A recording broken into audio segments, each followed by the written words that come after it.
The Forgotten Library of Atlantis. Content Introduction. In the realm of bedtime stories and gentle exploration, the Forgotten Library of Atlantis unfolds as a soothing journey. Our protagonist, a young and curious soul named Elara, has always been drawn to the mysteries of the lost city of Atlantis. One fateful night, as she drifts into a light slumber, she finds herself in a dreamscape where the ruins of Atlantis rise from the ocean depths. Guided by a soft, otherworldly glow, Elara stumbles upon a grand, yet forgotten library hidden within the ancient city. Inside, rows upon rows of bookshelves stretch towards a distant ceiling, each shelf holding volumes that seem to pulse with an unknown energy.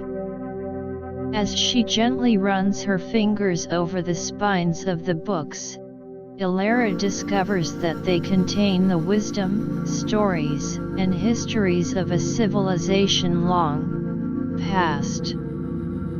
Through the pages, she learns about the daily lives of Atlanteans, their advanced knowledge of the elements, and their harmonious relationship with nature. The library becomes a portal to a world of peace and enlightenment. As Elara delves deeper into the tomes, she is lulled into a state of tranquility, much like the reader or listener will be. This gentle narrative takes you on a peaceful exploration of Atlantis' secrets, guiding you towards a restful slumber. Chapter 1: The Dream's Invitation. Elara, a young woman with an insatiable thirst for the unknown, resided in a charming, seaside cottage. The rhythmic symphony of the ocean waves served as a constant companion, a gentle melody that wove through the fabric of her daily life. Each night, as the sun dipped below the horizon, casting a warm, orange glow over the water, Elara would retreat to her cozy bedroom, her mind often filled with the allure of ancient legends and lost civilizations. On this particular evening, as the moon rose high in the sky, its silver light spilling through the window and onto her bed, Elara lay back against her pillows. Earlier in the day, she had been engrossed in a collection of books about the fabled city of Atlantis. The stories of its advanced civilization, its mysterious disappearance beneath the waves, and the secrets it held had captured her imagination. As she closed her eyes, a sense of drowsiness washed over her. But instead of the usual, peaceful darkness of sleep, a strange, shimmering light began to form behind her eyelids. The world around her seemed to shift and distort, and the sound of the ocean was replaced by a soft, otherworldly hum. When she finally opened her eyes, she was no longer in her familiar bedroom.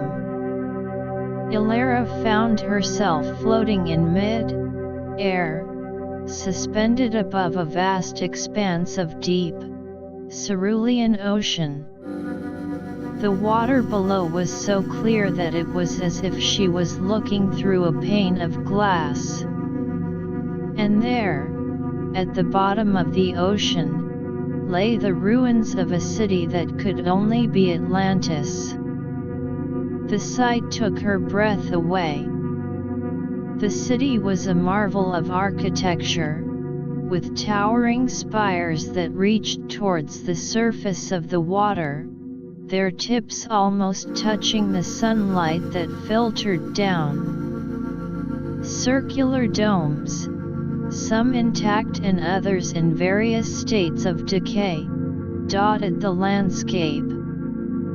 Intricate mosaics, depicting scenes of mythical creatures, ancient rituals, and the daily life of the Atlanteans, adorned the walls of the buildings. Elara felt a sense of awe and excitement. She had always dreamed of seeing Atlantis, but she had never imagined that it would be like this. As if drawn by an invisible force, she began to descend towards the city.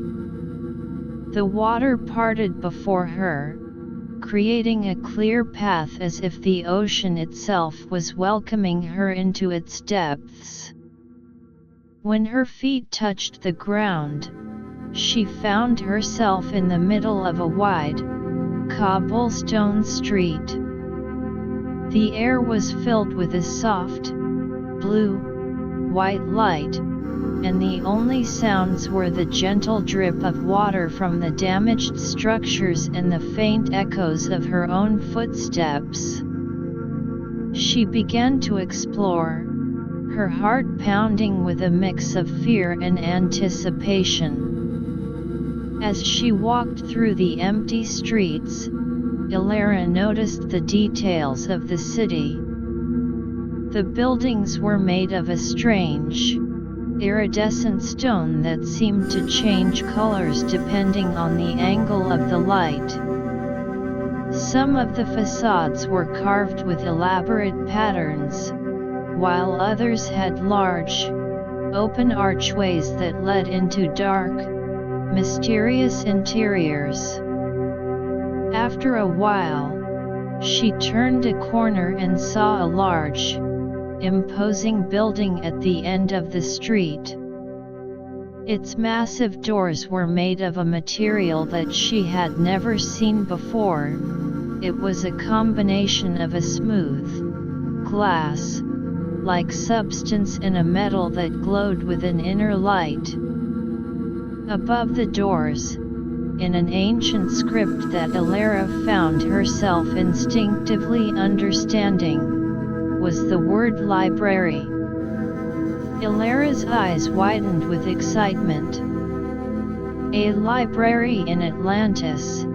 It was a dream come true. She had always been a lover of books, and the thought of what knowledge and stories might be hidden within this ancient library filled her with a sense of wonder. She approached the doors cautiously, her hand reaching out to touch the strange, glowing surface. To her surprise, the doors seemed to respond to her touch. They slowly creaked open, revealing a vast interior. Rows and rows of bookshelves stretched out before her, disappearing into the distance. The shelves were made of a dark, polished wood, and each one was filled with books of all shapes and sizes. Some had leather bindings, their surfaces embossed with gold, leaf patterns. Others had covers made of a smooth, crystalline material that seemed to pulse with a faint energy. Elara walked towards the nearest shelf, her steps echoing softly in the silence of the library. She reached out and picked up a book. As she held it in her hands, she felt a strange, tingling sensation, as if the book was alive. She opened the cover, and the pages were filled with beautiful illustrations and strange symbols. At first, the symbols seemed like a jumbled mess, but as she focused on them, they began to shift and rearrange themselves. To her amazement, they transformed into words that she could read. The book was a history of Atlantis, starting from its humble beginnings as a small settlement on an island.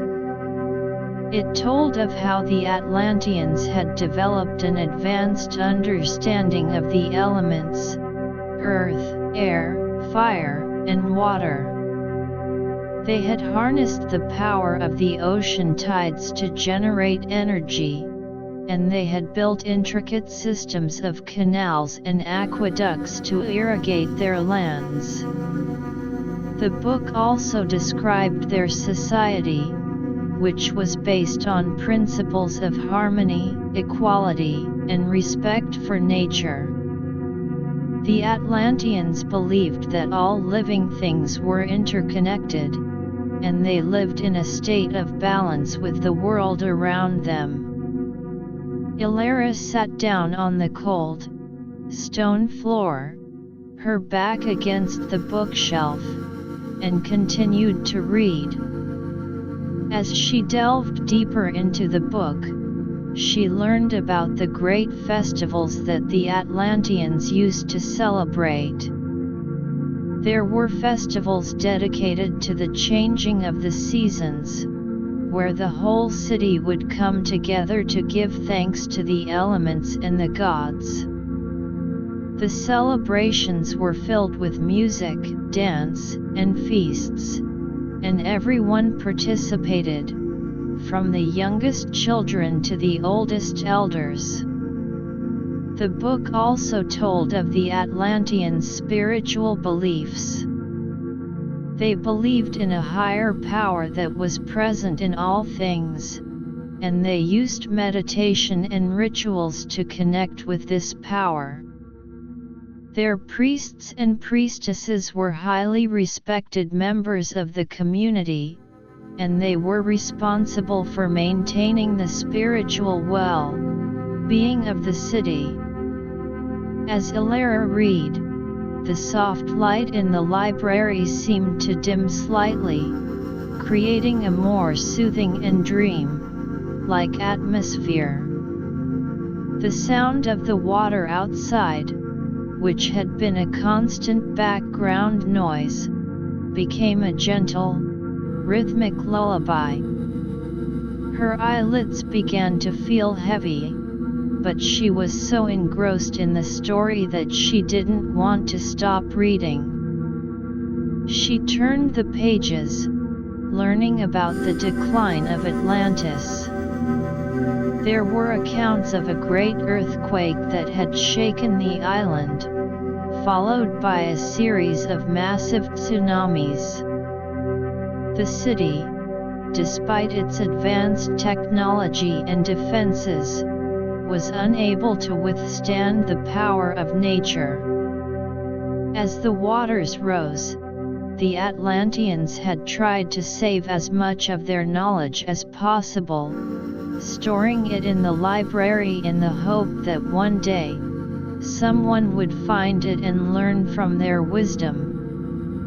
Elara's vision began to blur, and the words on the page started to swim before her eyes.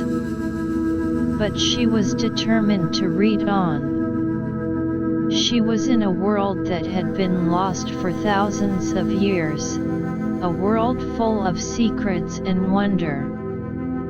And as she continued to read, she slowly drifted into a deeper state of relaxation. The story of Atlantis, with its tales of a once great civilization, its wisdom, and its downfall, lulled her towards a peaceful sleep. The library, with its countless books and the soft, otherworldly light, became the backdrop for her dreams, as she sank deeper into a slumber filled with images of ancient Atlantis and its people. Chapter 2: Unveiling the Atlantean Mysteries. Elara slowly opened her eyes, still in the embrace of the ancient Atlantean library. For a moment, she was disoriented, the line between dream and reality blurred. But the cold stone beneath her, the rows of bookshelves stretching into the dim, lit distance, and the soft, otherworldly glow all confirmed that she was still in the heart of Atlantis. She rose to her feet, her mind filled with the stories she had read the previous night, or was it still part of her dream? The book she had been reading lay closed beside her. Elara picked it up, running her fingers over the leather-bound cover. It was as if the book held the very essence of Atlantis, and she couldn't wait to explore more of its secrets. As she placed the book back on the shelf, her eyes caught sight of another volume nearby. Its cover was made of a strange, translucent material that seemed to hold a swirling mist within. Elara gently pulled it out. When she opened it, she was greeted with a series of detailed drawings of Atlantean machinery. There were diagrams of devices that could control the weather, machines that could purify the water of the entire city, and even contraptions that allowed the Atlanteans to communicate over vast distances. Elara studied the drawings intently. The level of technology depicted was far beyond anything she had ever seen. She tried to imagine how these machines worked, tracing the lines of the diagrams with her finger. The book also contained descriptions of the materials used in their construction, substances that were a combination of natural elements and something else, something that seemed to possess a magical quality. As she delved deeper into the book, she learned that the Atlanteans had a deep understanding of the relationship between science and magic. They believed that the two were not separate entities but different aspects of the same universal force. Their technology was a manifestation of this unified understanding, allowing them to create wonders that would seem like magic to the outside world. After a while, Elara put down the book on machinery and moved on to another section of the library. This area was filled with books on Atlantean art and culture. She picked up a large, heavy volume with a cover adorned with precious stones. Inside, there were paintings, sculptures, and carvings reproduced on the pages. The art of Atlantis was a reflection of their harmonious relationship with nature. There were depictions of mermaids and mermen swimming gracefully in the ocean, centaurs running through lush, enchanted forests, and griffins soaring through the skies.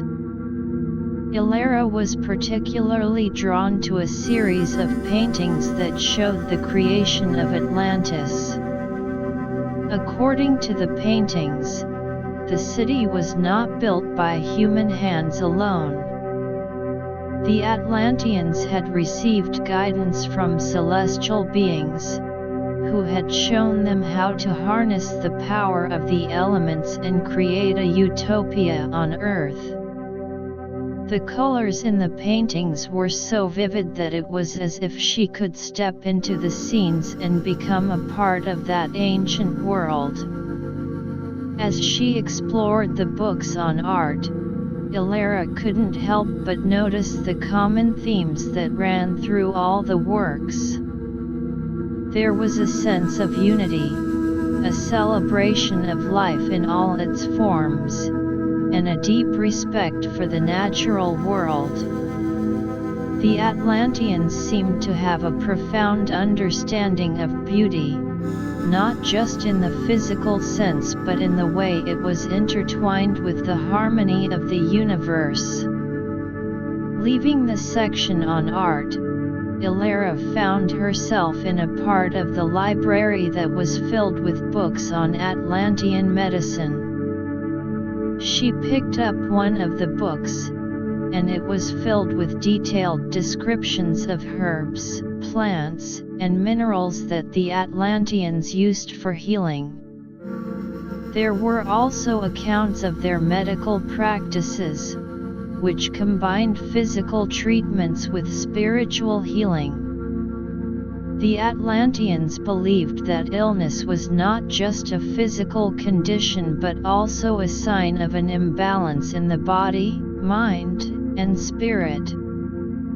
To cure a patient, they would first identify the root cause of the imbalance, whether it was due to stress, a disruption in the flow of energy, or a physical injury. Then, they would use a combination of natural remedies, meditation, and rituals to restore harmony. Elara was fascinated by the concept of holistic healing. She read about how the Atlanteans would use crystals to realign the body's energy centers, and how they would chant incantations to soothe the mind and spirit of the patient. It was a far cry from the modern medical practices she was familiar with, but there was a certain logic and wisdom to it that she couldn't deny.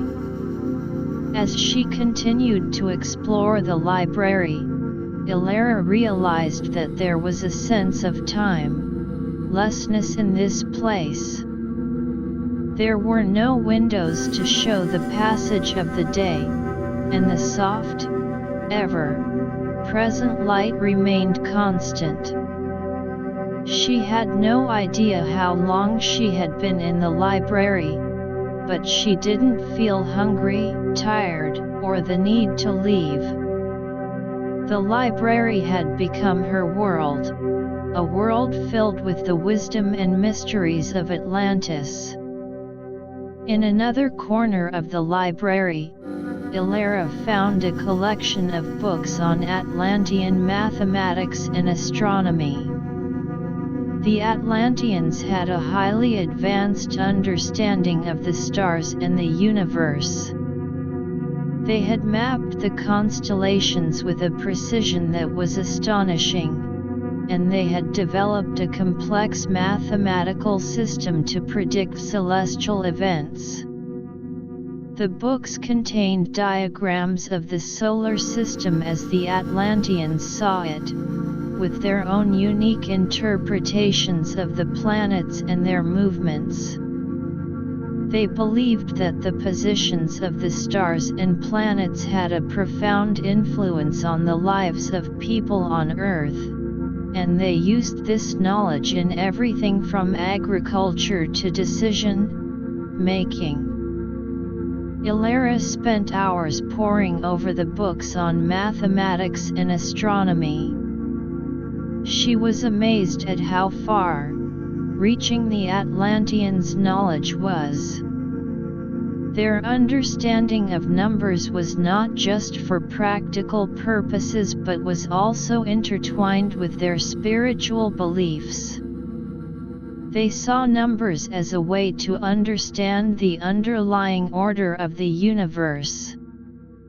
As she turned the pages of one of the astronomy books, Elara came across a section on the Atlanteans' attempts to communicate with other civilizations in the universe. They had built large, elaborate observatories and had developed devices that could send and receive signals across vast distances. There were accounts of strange encounters, of messages received that were beyond their understanding, and of the hope that one day, they would make contact with other intelligent beings. As the day, if it could be called that, wore on, Elara's exploration of the library continued. She moved from one section to another, each book revealing a new aspect of Atlantean civilization. She learned about their educational system, which was designed to develop the whole person, body, mind, and spirit. Children were taught a wide range of subjects, from the arts and sciences to philosophy and spirituality. The library also held books on Atlantean cuisine. The Atlanteans had a rich and diverse diet, filled with foods that were not only delicious but also had healing properties. They grew their own food in vast, underwater gardens, using a combination of natural sunlight and artificial light sources to cultivate a variety of plants. Elara read about the different types of dishes, from soups made with seaweed and herbs to pastries filled with sweet, magical fruits. The descriptions were so vivid that she could almost smell the aromas of the Atlantean kitchens.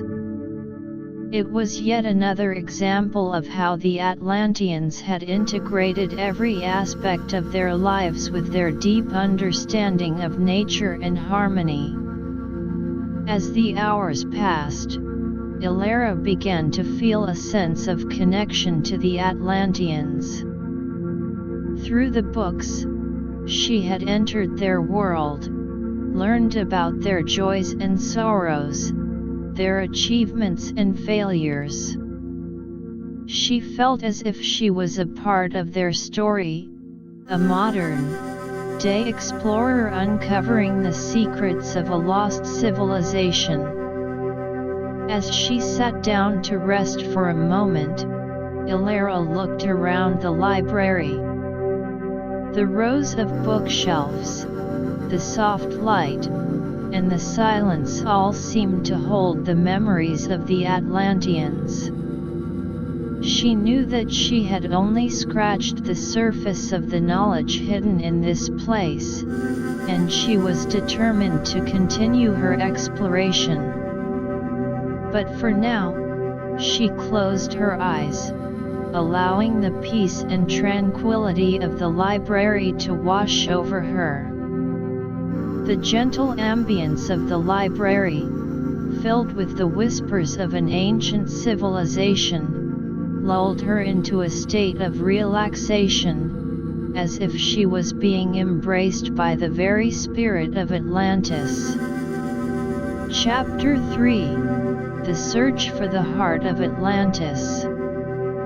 Elara's exploration of the Atlantean library had been a journey of discovery like no other.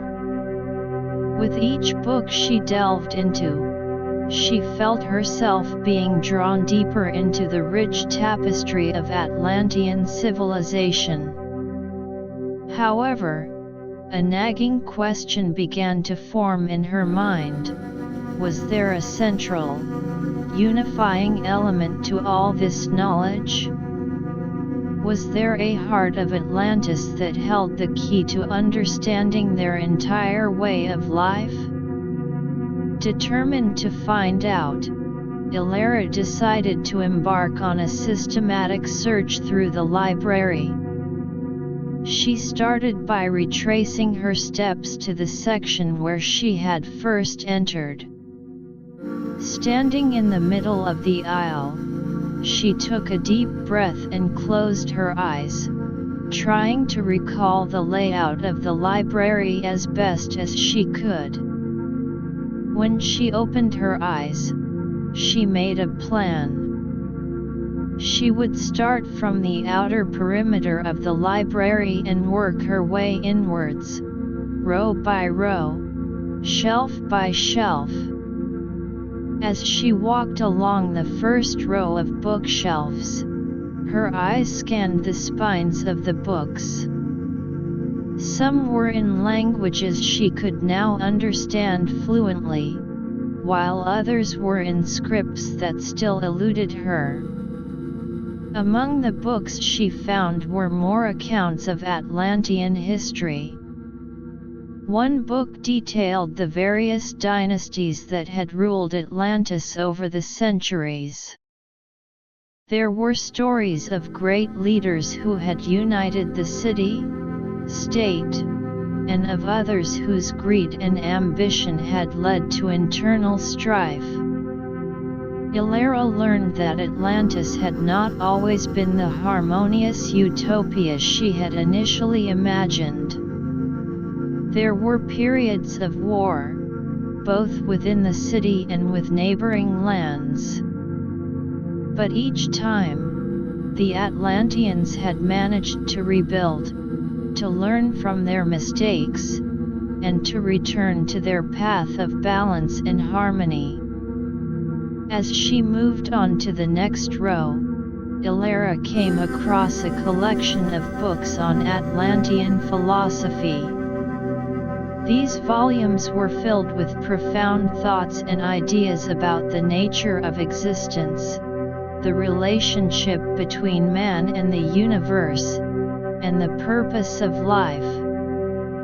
One particular book, bound in a deep, blue leather with silver, embossed lettering, caught her attention. She pulled it out and began to read. The book proposed that the key to a fulfilling life was to find one's true self, a part of the soul that was in tune with the universal energy. The Atlanteans believed that this true self was not something that could be found through external means but through inner exploration, meditation, and self-reflection. Elara sat down on the floor, cross-legged, and delved deeper into the book. It described various meditation techniques that the Atlanteans used to quiet the mind and access this deeper part of themselves. There were instructions on how to focus on the breath, how to visualize the energy within the body, and how to let go of negative thoughts and emotions. As she read, Elara couldn't help but try some of the techniques herself.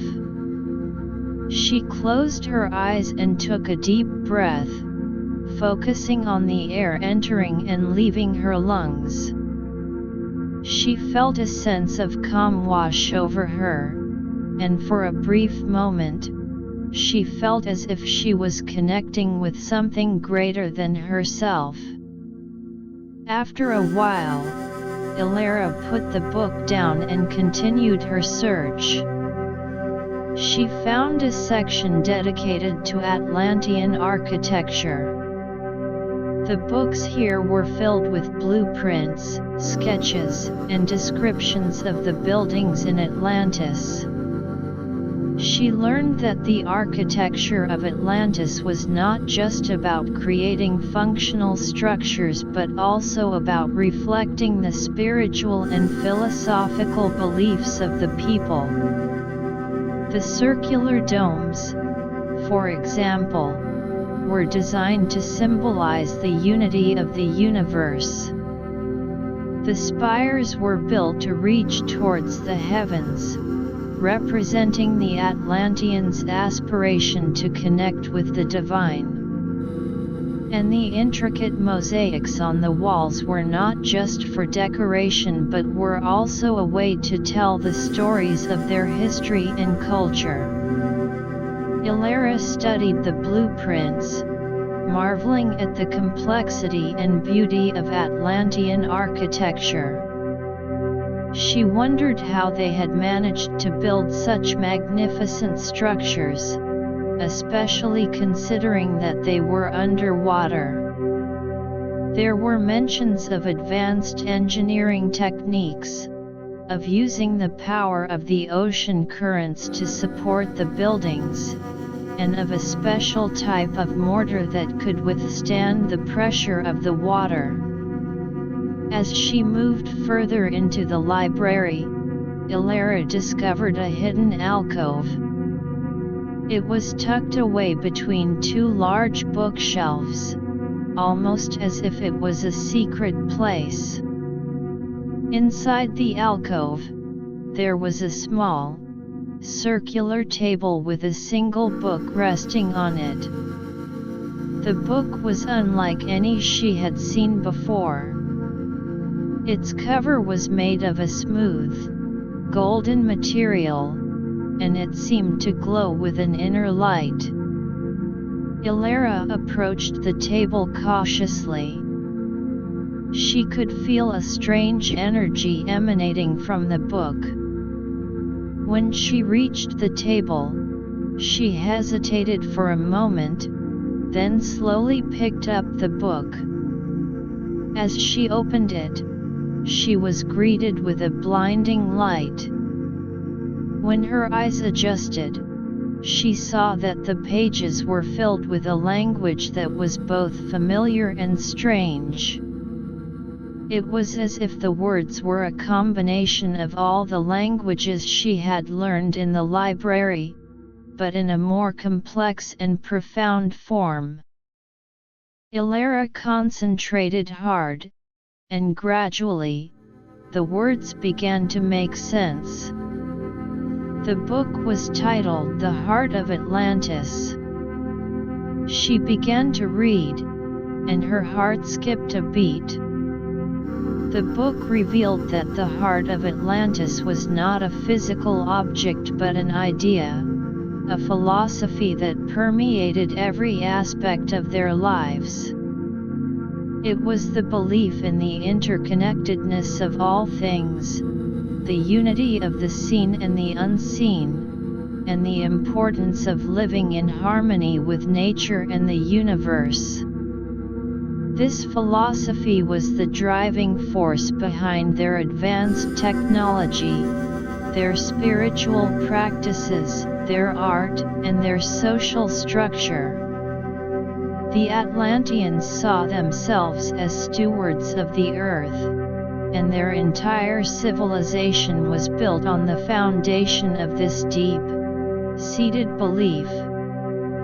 As she read on, Elara learned about the rituals and ceremonies that the Atlanteans performed to honor this philosophy. There were annual festivals where the whole city would come together to reaffirm their commitment to the interconnectedness of all life. They would offer sacrifices of gratitude to the elements, to the animals, and to the spirits of the land and sea. The book also described how the Atlanteans had passed down this philosophy from generation to generation. It was not just taught in schools but was a part of everyday life. Children were raised with stories and songs that emphasized the importance of harmony and unity. Elara was deeply moved by what she read. She finally understood the underlying thread that bound together all the knowledge she had discovered in the library. The heart of Atlantis was a powerful and beautiful concept, one that she felt could have a profound impact on the modern world. She continued to read, absorbing every word. As she delved deeper into the book, she learned about the role of the library itself in preserving this philosophy. The library was not just a repository of knowledge but a sacred place where the wisdom of the ages was safeguarded. It was a place where the Atlanteans could come to study, to reflect, and to connect with the essence of their civilization. As she neared the end of the book, Elara noticed that there were some pages that were blank. She turned them over, wondering if there was more to the story. And then, she saw a faint, glowing inscription on the last page. It read, "Those who find the heart of Atlantis are tasked with sharing its wisdom with the world. For only through the spread of this knowledge can true harmony and balance be restored." Elara closed the book, her mind filled with a new sense of purpose. She knew that she had been given a great responsibility. The secrets of Atlantis, the heart of its civilization, were now in her hands. And she was determined to fulfill the task that had been laid before her. She sat there for a while, holding the book, thinking about how she could share this wisdom with the world. She thought about the modern society she came from, with its focus on materialism, competition, and the exploitation of nature. She knew that the philosophy of Atlantis could offer a different way, a path towards a more sustainable, harmonious future. As she got up to leave the alcove, Elara felt a sense of excitement and anticipation. She knew that the journey ahead would not be easy. There would be challenges, disbelief, and perhaps even resistance. But she was ready. She had found the heart of Atlantis, and she was going to make sure that its wisdom would not be forgotten. Elara made her way back through the library, the golden, covered book held tightly in her hands. The soft light of the library seemed to shine a little brighter, as if the very walls of the library were cheering her on. She knew that this was just the beginning, and she was eager to start her mission of sharing the wisdom of Atlantis with the world. As she reached the entrance of the library, she took one last look around. The rows of bookshelves, the knowledge-filled tomes, and the peaceful ambience of the library would always hold a special place in her heart. And then, with a deep breath, she pushed open the doors and stepped out into the ruins of Atlantis, ready to face the challenges that awaited her in the outside world. Chapter 4: Return to the Surface and the First Steps. Elara stepped out of the Atlantean library, the weight of the golden, covered book in her hands feeling like a profound responsibility. The ruins of Atlantis surrounded her, their silent grandeur a testament to the once great civilization that had thrived here. The soft, blue-white light that filled the underwater city seemed to dim slightly, as if the very essence of Atlantis was preparing her for the journey ahead. She looked around, trying to find the way back to the surface. The path she had taken to reach the library was now a blur in her mind, but she could sense a faint pull, as if an invisible thread was guiding her. As she walked through the empty streets, she couldn't help but feel a pang of sadness. The city that had been a hub of life, filled with the laughter, conversations, and activities of its people, was now a ghost town. But at the same time, she was filled with determination. The knowledge she carried, the wisdom of the heart of Atlantis, was a beacon of hope. She knew that if she could share it with the world, it might just be the key to a better future. As she made her way towards what she hoped was the exit, Elara passed by a large, circular plaza.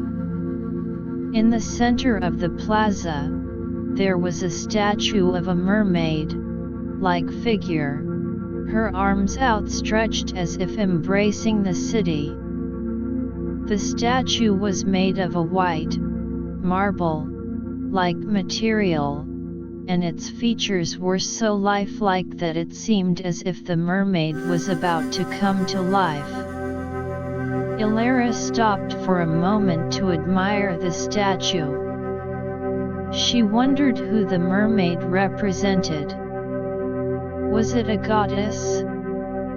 A great leader?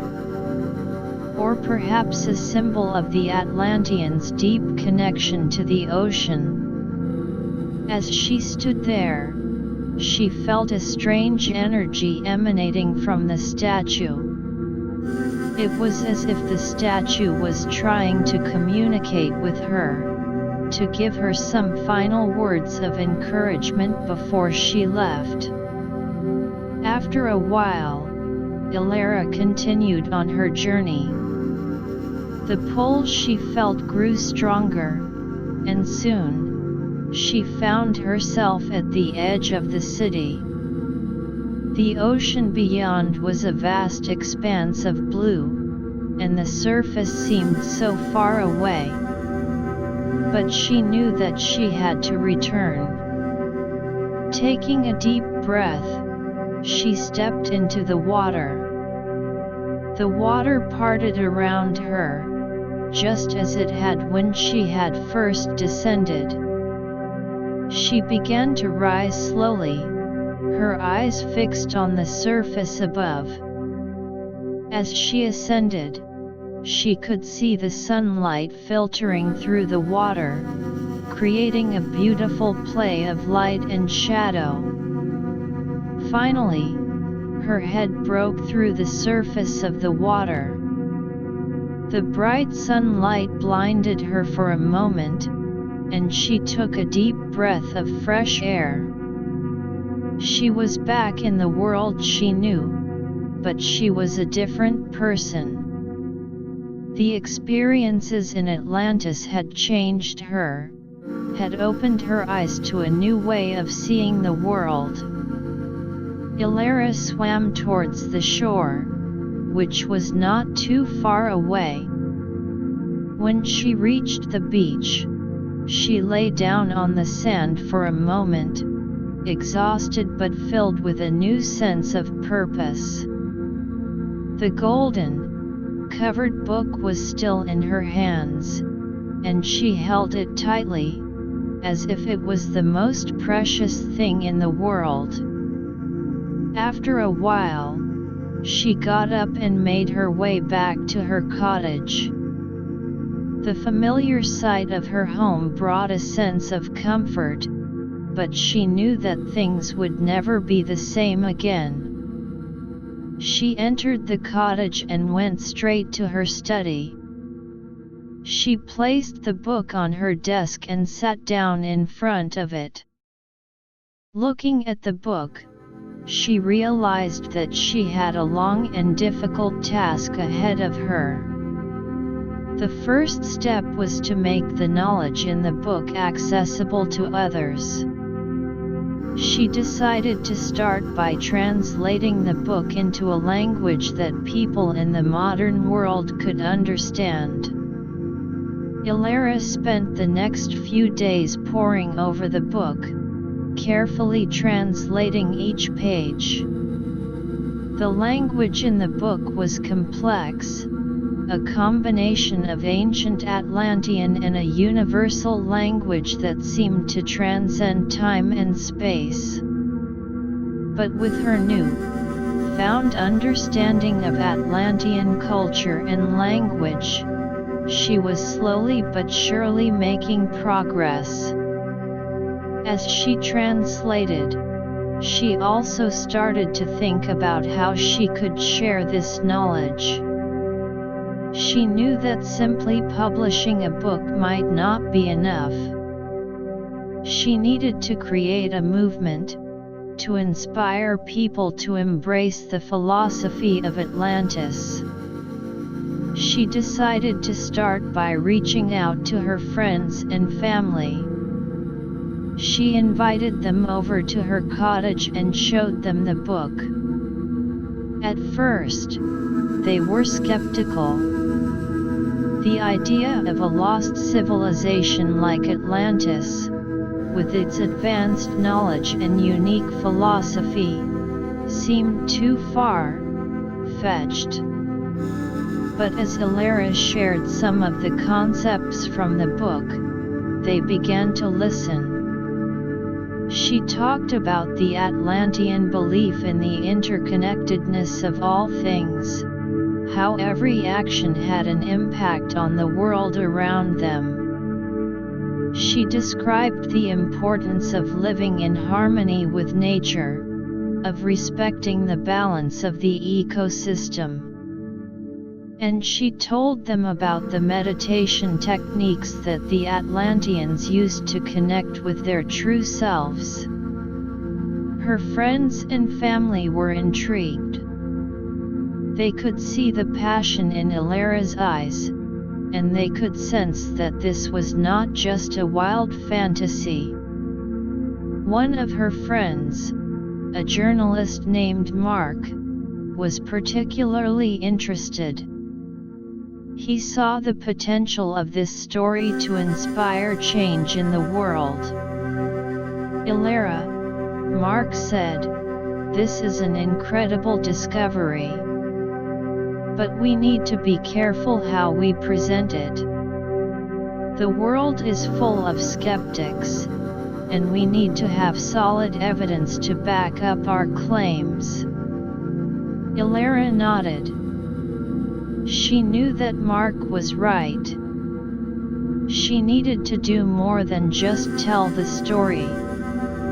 She needed to show the world the practical applications of the Atlantean wisdom. Over the next few weeks, Elara and Mark worked together. Elara continued to translate the book, while Mark started to research the historical and scientific evidence that could support the existence of Atlantis.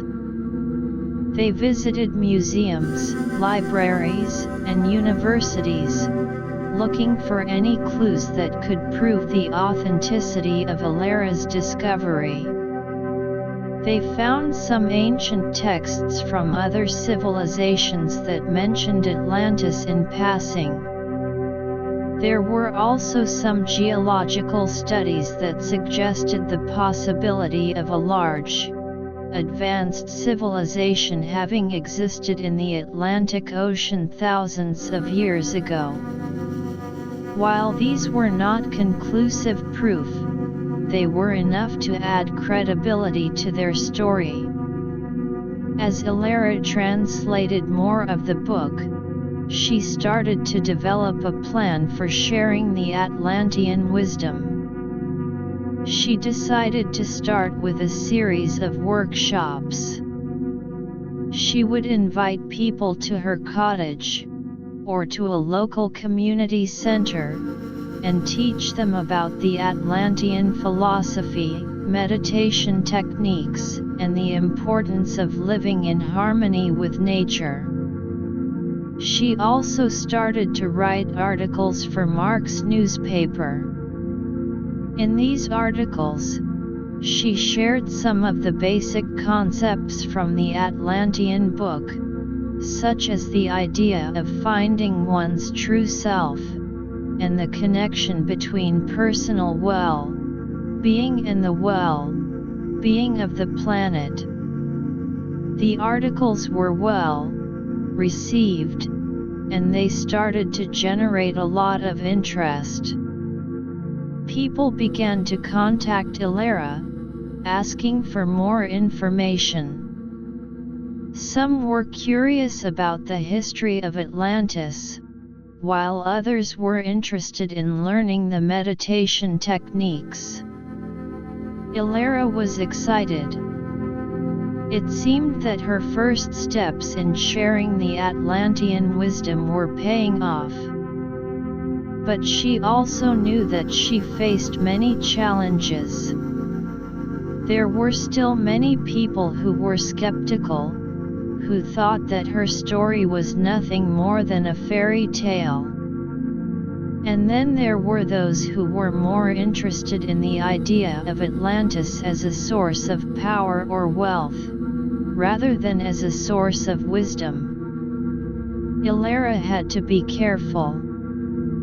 She needed to make sure that the message of Atlantis was not distorted.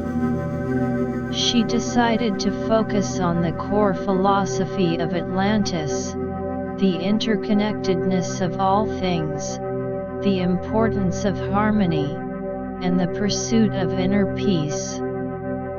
As the weeks turned into months, Elara's workshops became more popular. More and more people were attending, and they were sharing their experiences with others. Word of mouth was spreading, and the movement to share the Atlantean wisdom was slowly but surely growing. Elara also started to collaborate with other like-minded individuals and organizations. She met with environmental groups, who were interested in the Atlantean concept of living in harmony with nature. She worked with spiritual leaders, who saw the similarities between the Atlantean meditation techniques and their own practices. Together, they started to develop a more comprehensive plan. They wanted to create a center, a place where people could come to learn about the Atlantean wisdom, to practice meditation, and to connect with others who shared their beliefs. They hoped that this center would become a hub for the spread of the Atlantean philosophy, a place where people could be inspired to make a positive change in the world. As Elara looked back on the journey so far, she was filled with a sense of pride and gratitude. The first steps had been taken, and the movement to share the wisdom of Atlantis was growing. But she knew that there was still a long way to go. The world was a big place, and there were many people who still needed to hear the message. But she was not daunted. The heart of Atlantis, the philosophy that she carried within her, gave her the strength and the courage to continue. She was determined to make sure that the wisdom of Atlantis would reach every corner of the world, and that it would inspire a new generation to live in harmony with themselves, with others, and with the planet. And so, Elara continued her work. She spent her days translating the book, planning workshops, and collaborating with others. And at night, as she lay in her bed, she would think about the ruins of Atlantis, the library, and the beautiful, lost civilization that had given her this precious gift. She knew that the journey was just beginning, and she was ready to face whatever challenges came her way. Chapter 5: Challenges and Growth of the Atlantean Movement. As Elara's movement to spread the Atlantean wisdom gained momentum, it inevitably attracted both support and scrutiny.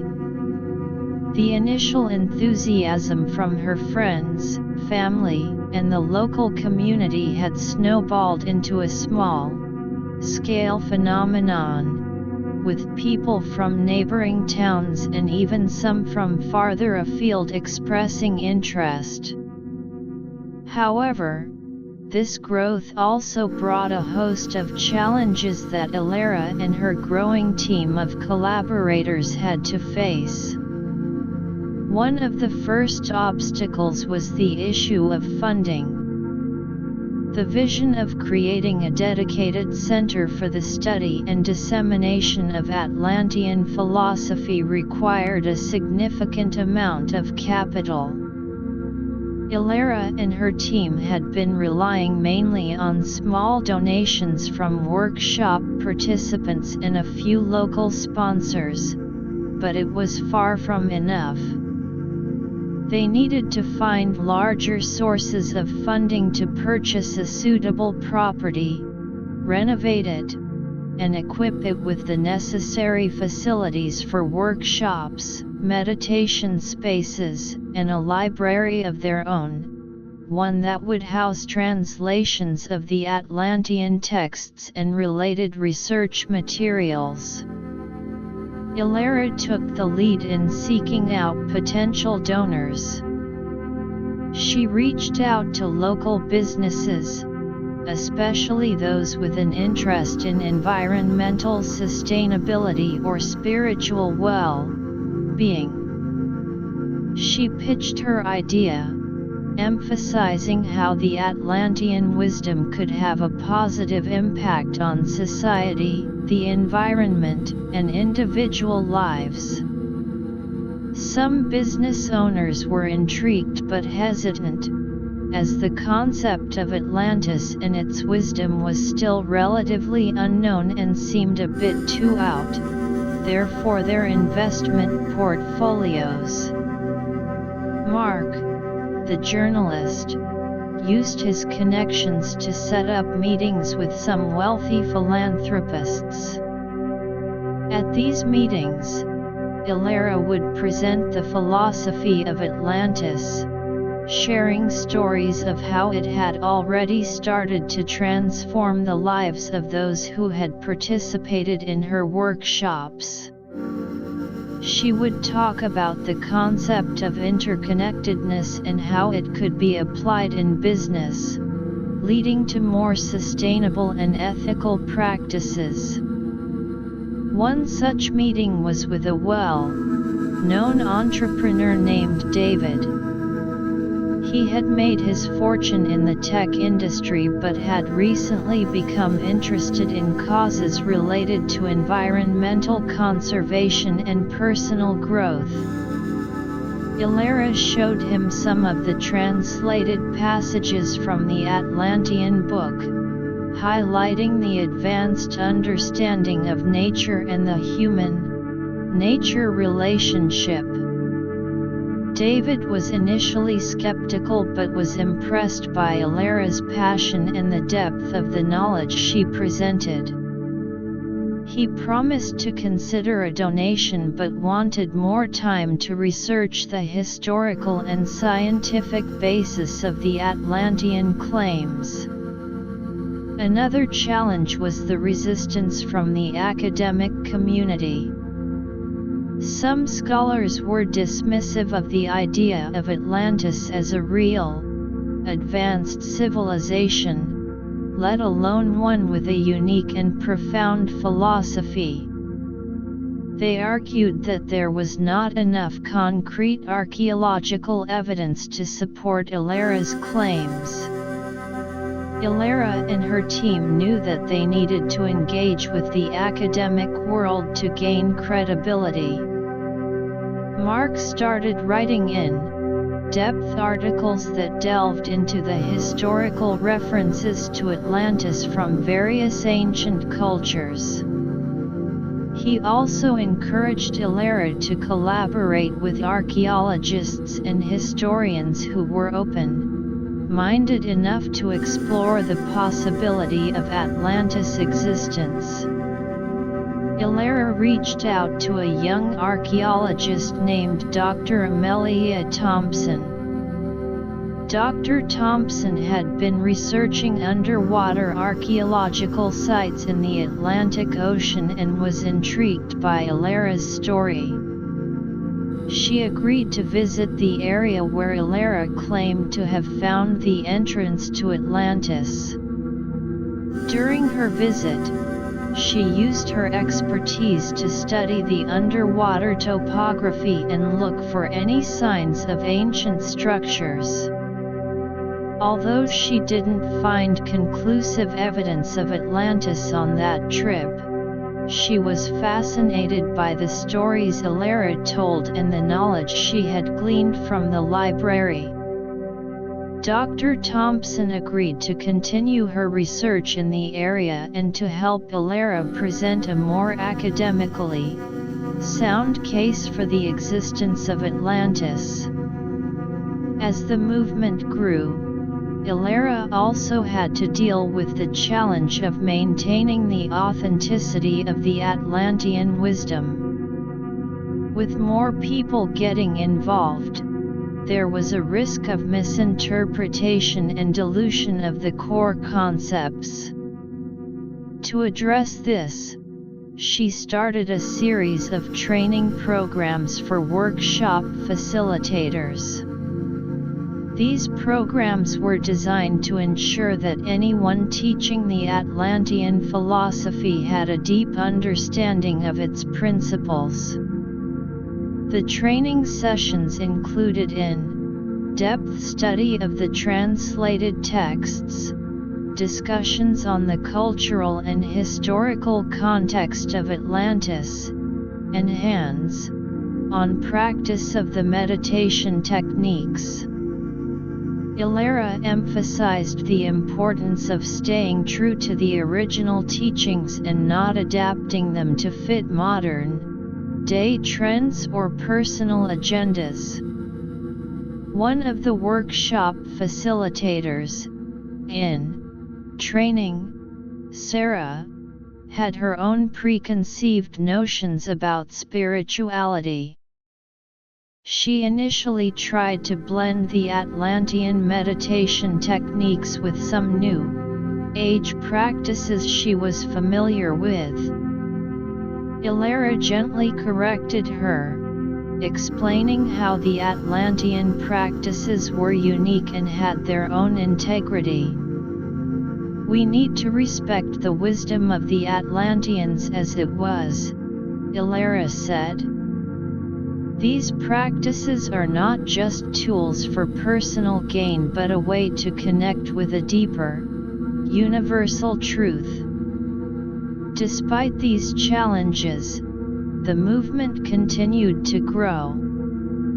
The workshops became more popular, and Elara had to find larger venues to accommodate the increasing number of participants. She also started to receive invitations to speak at conferences and events related to spirituality, environmentalism, and personal development. At one such conference, Elara shared the stage with well-known spiritual leaders and environmental activists. She presented the Atlantean philosophy as a holistic approach that could bridge the gap between personal well-being and global sustainability. Her talk was well received, and many attendees approached her afterward, expressing their interest in learning more and getting involved in the movement. The media also started to take more notice. Reporters from various local and national newspapers and magazines began to cover the story of Elara and the Atlantean movement. Some of the coverage was positive, highlighting the potential of the Atlantean wisdom to inspire positive change. However, there were also some sensationalist articles that focused more on the mystery of Atlantis and the quirky nature of the movement, rather than its core message. Elara had to be careful in her interactions with the media. She used these opportunities to educate the public about the true essence of the Atlantean philosophy, rather than getting caught up in the hype. She invited journalists to attend her workshops and experience the impact of the Atlantean wisdom firsthand. As the movement expanded, Elara also faced the challenge of managing her time effectively. She was constantly juggling multiple tasks: translating the book, training workshop facilitators, fundraising, and giving talks. She realized that she needed to delegate more responsibilities to her team. She appointed Mark as the media and public relations coordinator. Mark was well suited for this role, as he had experience in the media industry and was passionate about the cause. Sarah, after completing her training and demonstrating a better understanding of the Atlantean wisdom, was put in charge of organizing the workshops. And Dr. Thompson became an official advisor to the movement, helping to guide the research efforts and adding an academic perspective. With a more organized team in place, the movement started to make more significant progress. The fundraising efforts began to bear fruit. David, the entrepreneur, after months of research, decided to make a substantial donation to the cause. His donation, combined with other smaller contributions, allowed the team to start looking for a property for their center.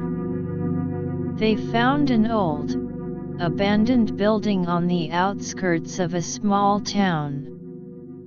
It was in need of significant renovation, but it had a large open space that could be converted into a meditation hall, several rooms for workshops, and a basement that could be turned into a library. The team was excited about the potential of the property. As they started the renovation process, Elara continued to focus on spreading the Atlantean wisdom. She developed an online course based on the Atlantean philosophy, making it accessible to people all over the world. The course included video lectures, guided meditations, and discussion forums where participants could share their experiences. The online course attracted participants from different countries, each with their own unique perspectives and backgrounds.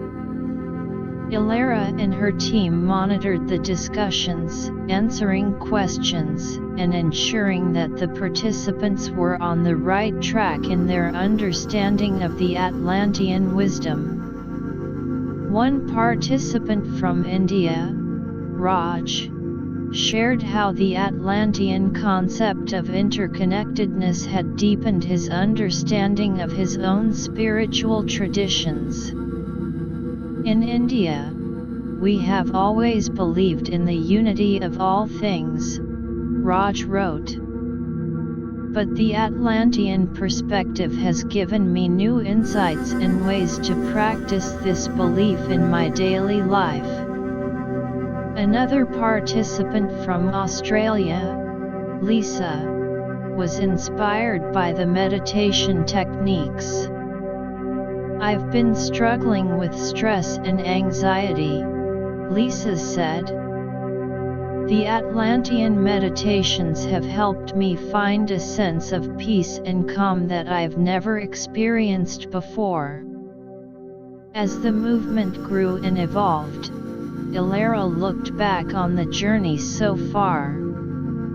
The challenges they had faced had been numerous, but they had also been opportunities for growth. The movement was no longer just a small-scale effort in her cottage but a growing community of people who were inspired by the wisdom of Atlantis. She knew that there were still many challenges ahead. The center needed to be fully operational, and they needed to continue to spread the message to a wider audience. But she was confident. With a dedicated team, a growing community of supporters, and the timeless wisdom of Atlantis as their guide, she believed that they could make a significant impact on the world. Elara continued to work tirelessly, translating the remaining pages of the Atlantean book, planning new initiatives, and engaging with the community. The movement was like a seed that she had planted, and now it was starting to grow into a beautiful tree, with branches reaching out to touch the lives of more and more people.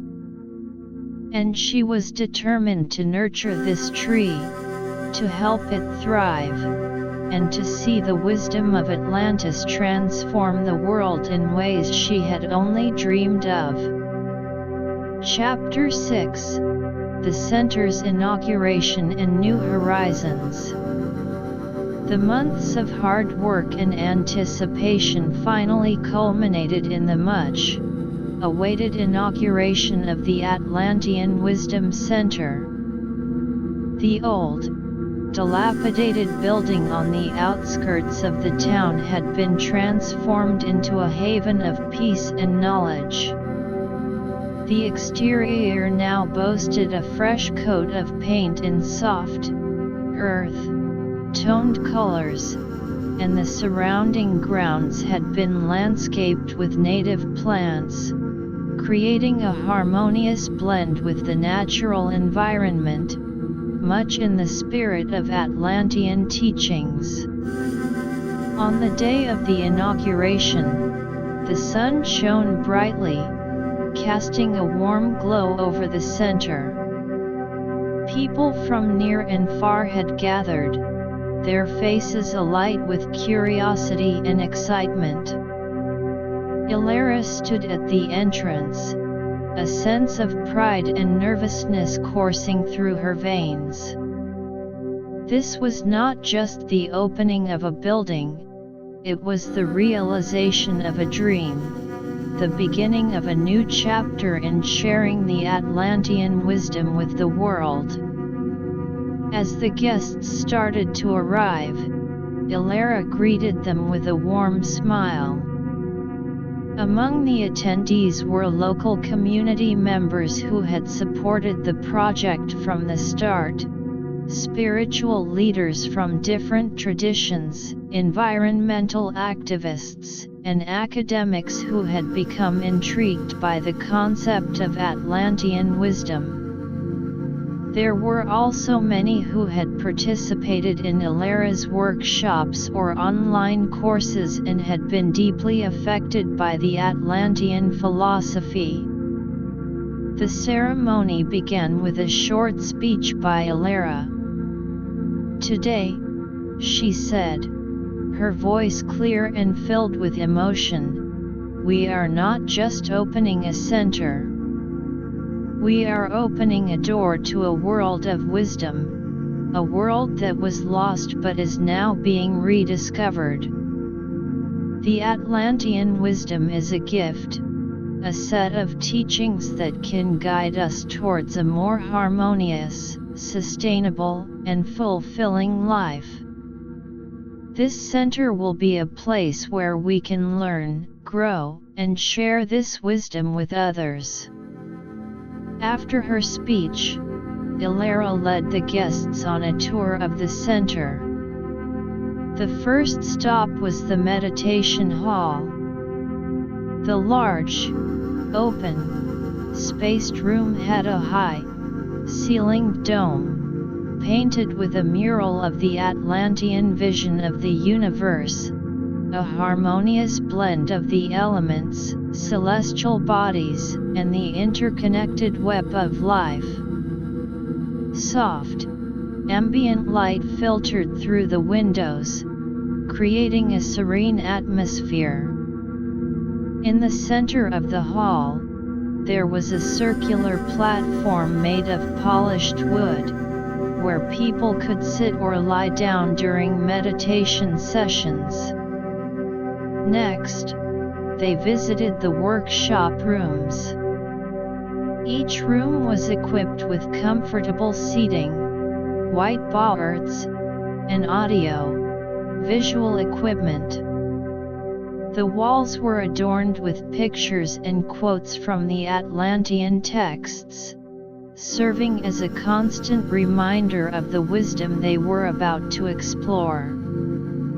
Elara explained that these rooms would be used for various workshops, from in-depth study of the Atlantean philosophy to hands-on training in the meditation techniques. The library, located in the basement, was a sight to behold. Rows of bookshelves were filled with not only translations of the Atlantean texts but also books on related subjects such as ancient civilizations, environmental science, and spiritual practices from around the world. There were also computers with access to online resources for research. Elara hoped that the library would become a hub for scholars and enthusiasts alike, a place where they could delve deeper into the mysteries of Atlantis and its relevance to the modern world. After the tour, a series of short presentations and demonstrations were held. Mark, the media and public relations coordinator, gave a talk on the journey of the Atlantean movement, from its humble beginnings in Elara's cottage to the establishment of the center. He showed pictures and videos of the workshops, the fundraising events, and the renovation process, highlighting the collective effort that had gone into making this dream a reality.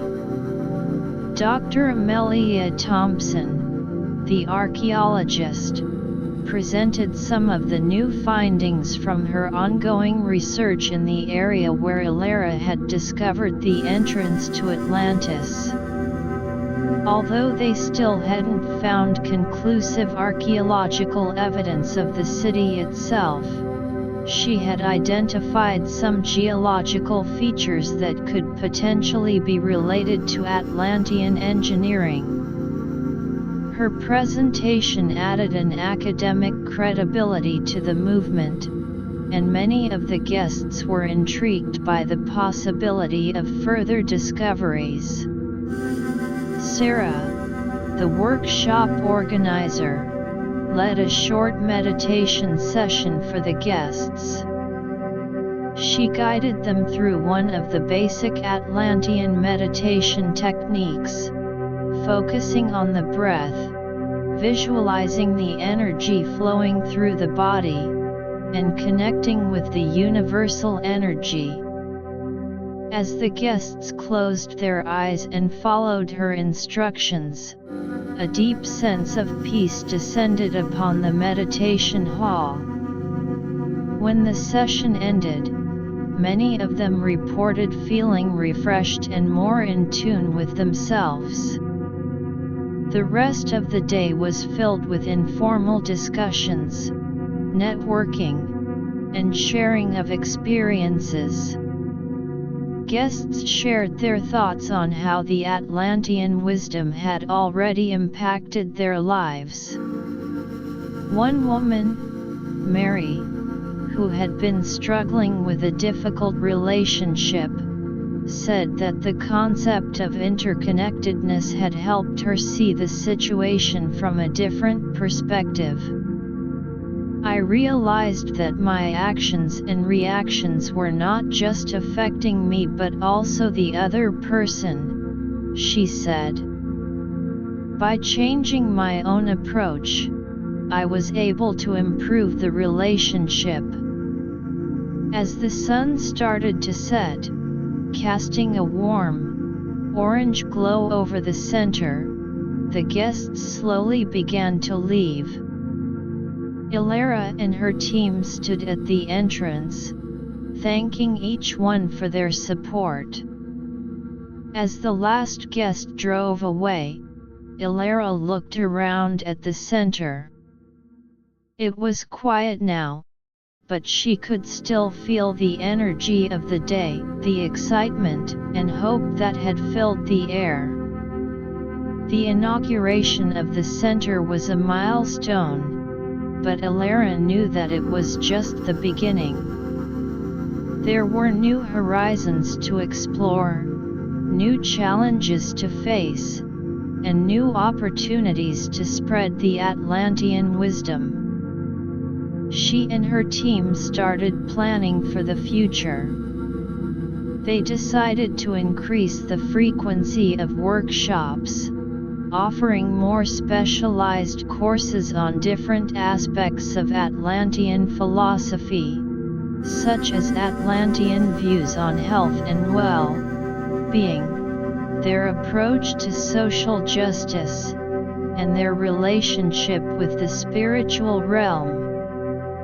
Elara also wanted to expand the reach of the movement globally.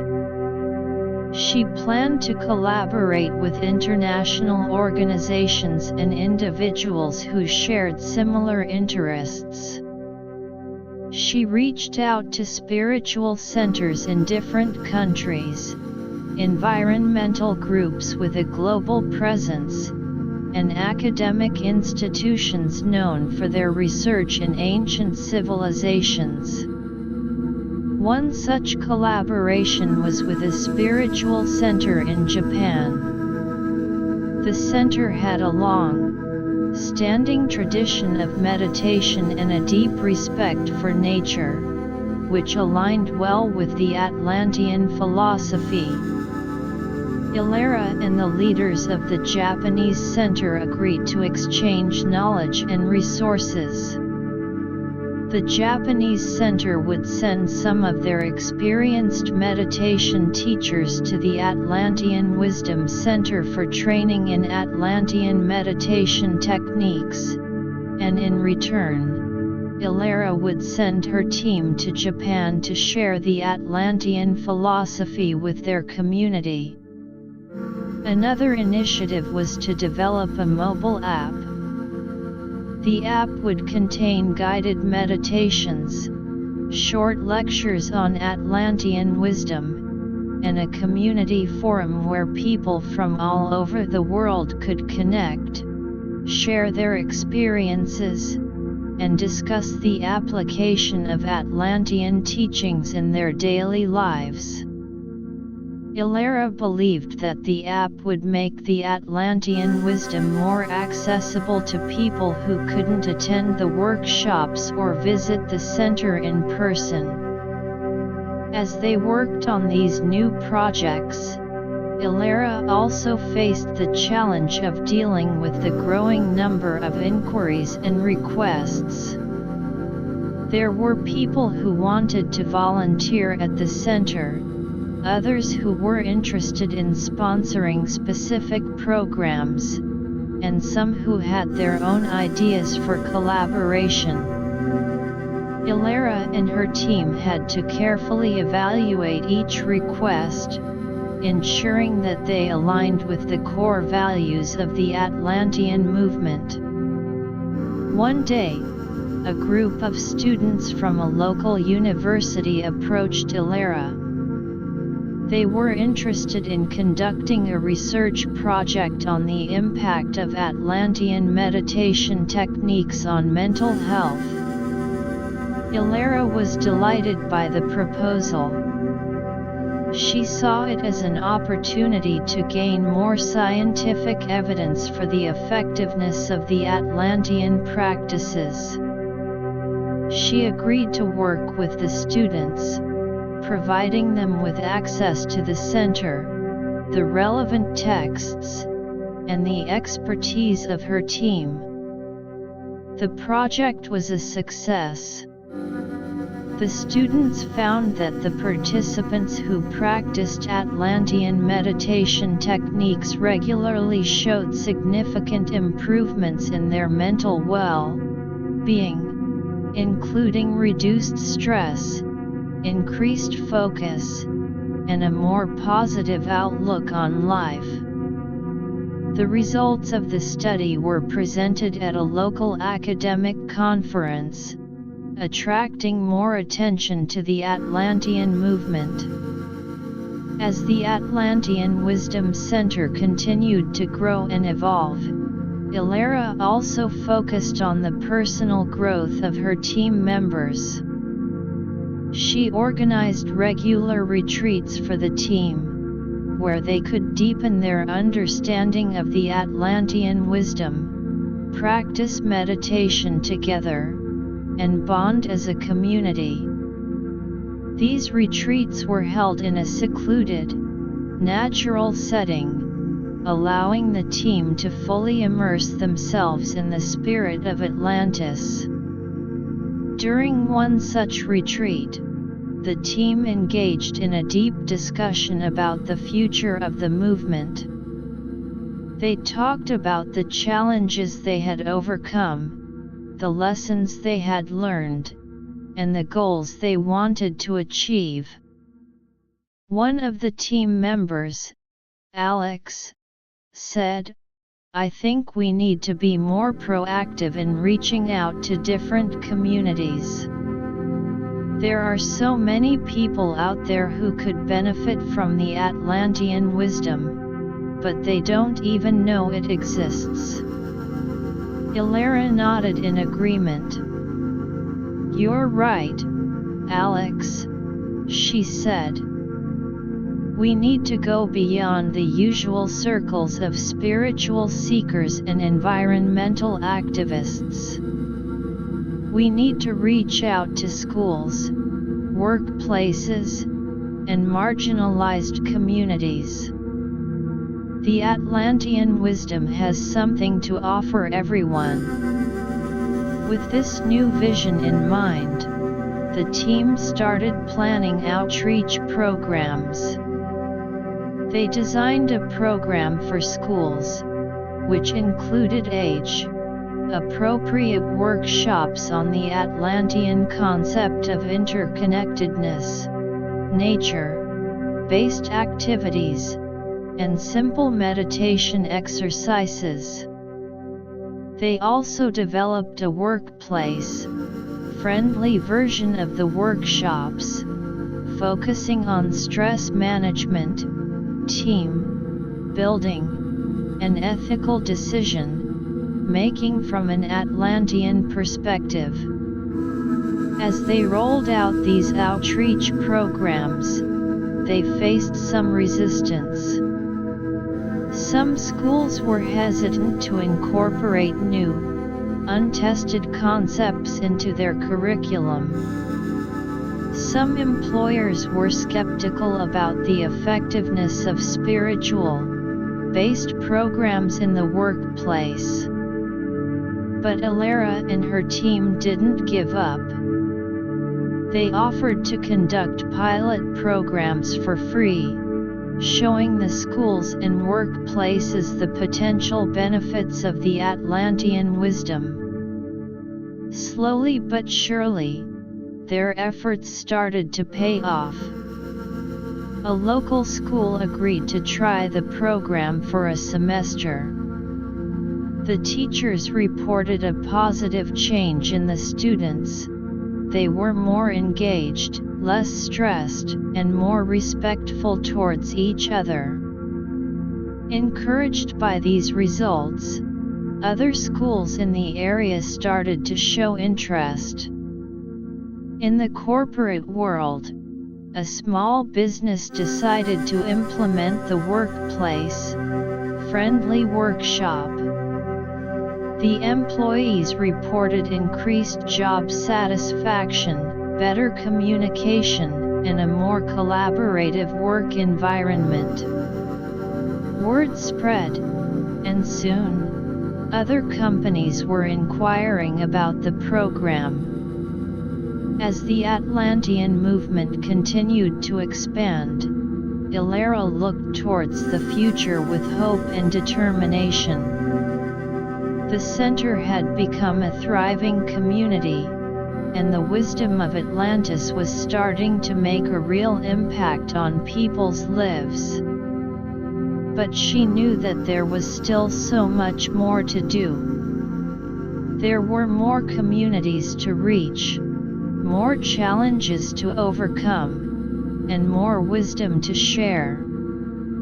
And with the support of her team and the growing community of followers, she was ready to embark on this exciting journey of spreading the Atlantean wisdom far and wide. Chapter 7: Global Expansion and Cultural Integration. With the Atlantean Wisdom Center firmly established and its local outreach programs gaining traction, Elara and her team set their sights on global expansion. The vision was to spread the Atlantean wisdom across different cultures, languages, and continents, believing that its universal principles could resonate with people from all walks of life. Elara began by reaching out to international partners she had connected with after the inauguration. The collaboration with the spiritual center in Japan was bearing fruit. The Japanese meditation teachers who had come for training were now back in Japan, integrating Atlantean meditation techniques into their existing practices. In return, Elara received an invitation to visit Japan and give a series of lectures at the center. Upon her arrival in Japan, Elara was struck by the country's unique blend of ancient traditions and modern innovation. The spiritual center was nestled in a peaceful, wooded area outside a small city. As she stepped into the center, she was greeted with warm smiles and a deep sense of tranquility. The center's architecture, with its tatami, mat floors, sliding shoji doors, and beautiful garden views, was a perfect backdrop for sharing the Atlantean wisdom. Elara's lectures were well attended, not only by the regular members of the center but also by students, scholars, and spiritual seekers from the surrounding areas. In her presentations, she highlighted the similarities between Atlantean and Japanese spiritual concepts, such as the respect for nature, the importance of inner peace, and the pursuit of harmony. She also introduced the Atlantean belief in the interconnectedness of all things, which resonated deeply with the Japanese understanding of the world as an interdependent web of life. During her stay, Elara had the opportunity to participate in traditional Japanese meditation sessions and cultural ceremonies.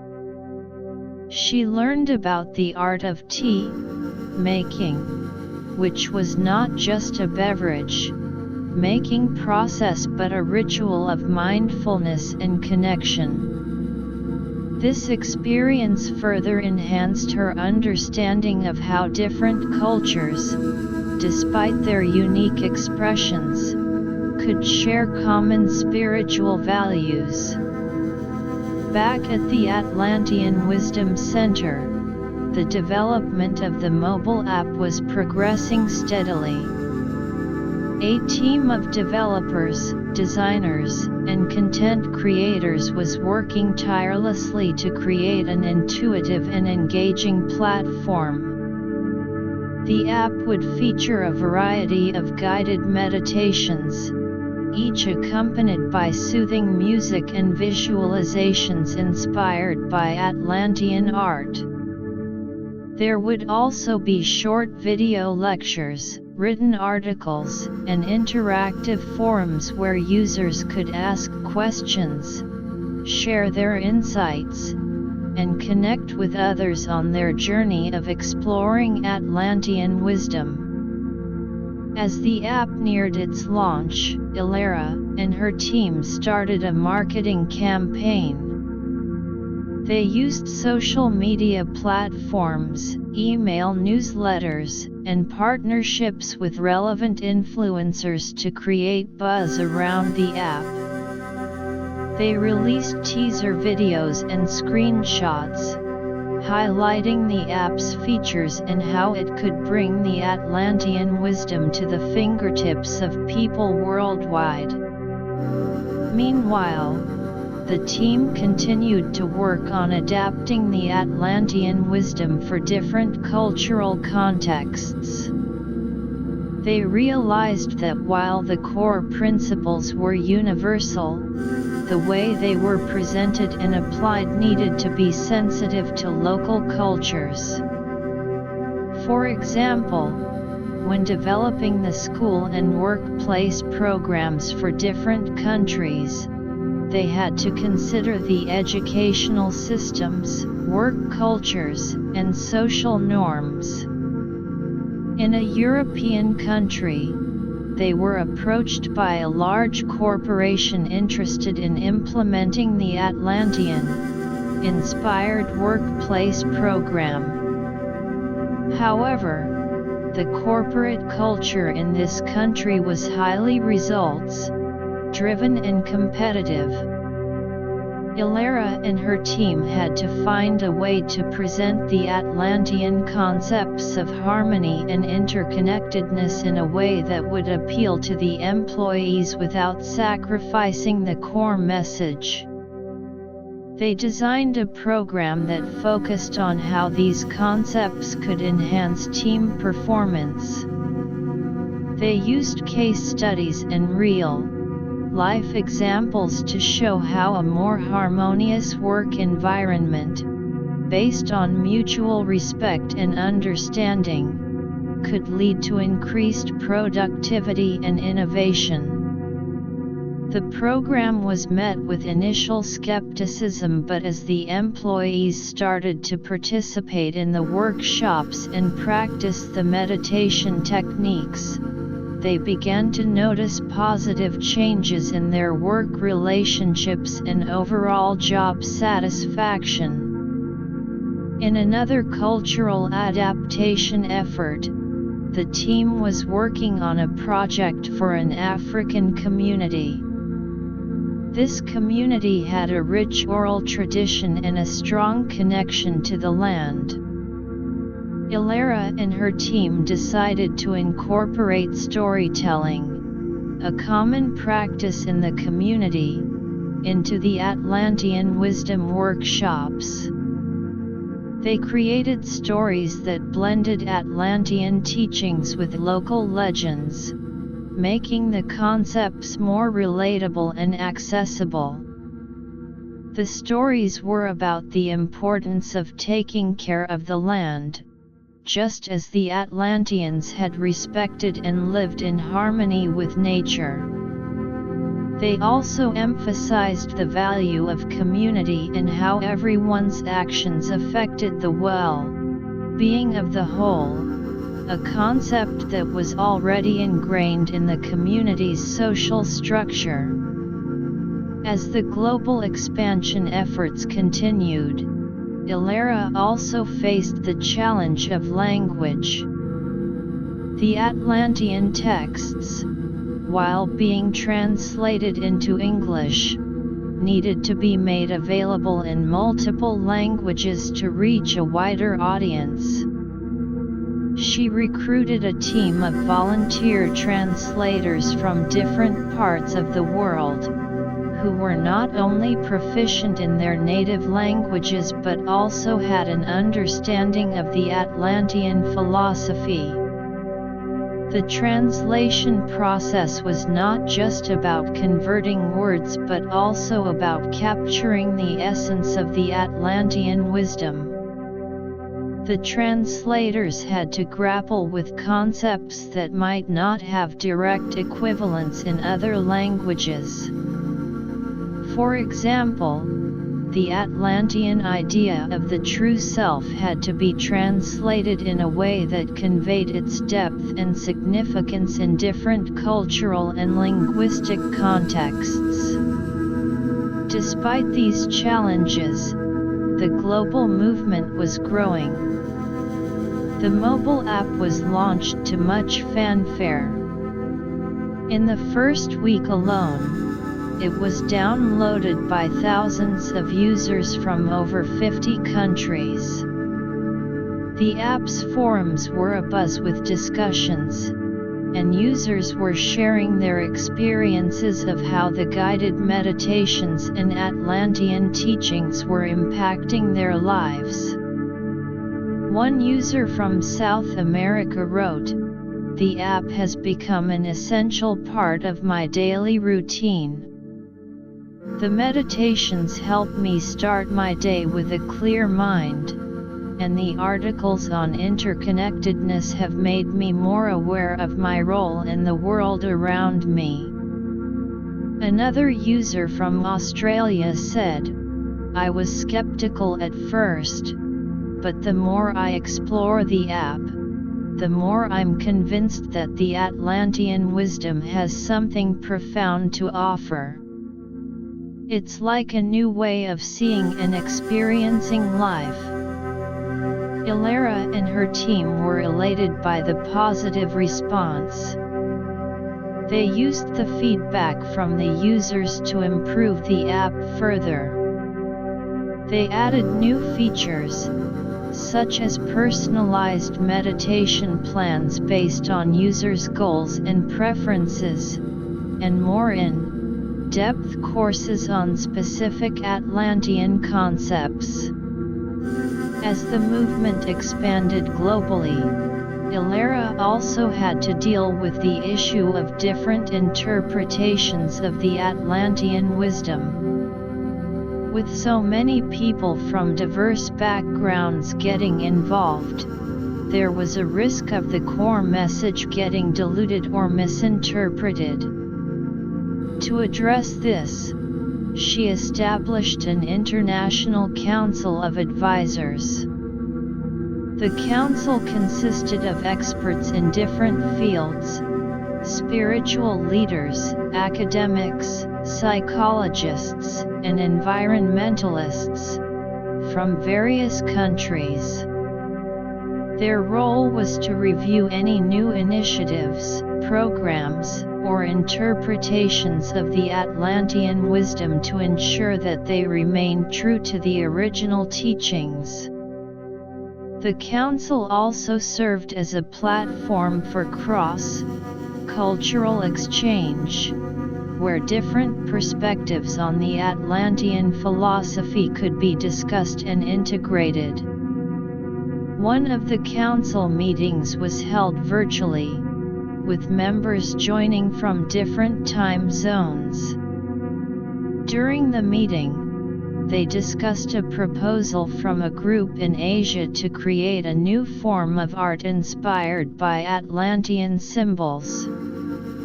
The group wanted to use these symbols in modern-day art installations to raise awareness about the Atlantean wisdom. The council members provided valuable feedback, ensuring that the use of the symbols was respectful and in line with the Atlantean values.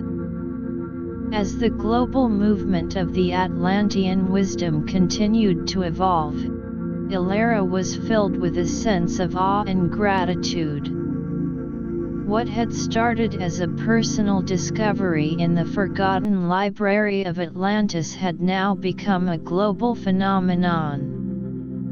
The wisdom that had been hidden for centuries was now being embraced by people from all corners of the world, transcending cultural, linguistic, and geographical boundaries.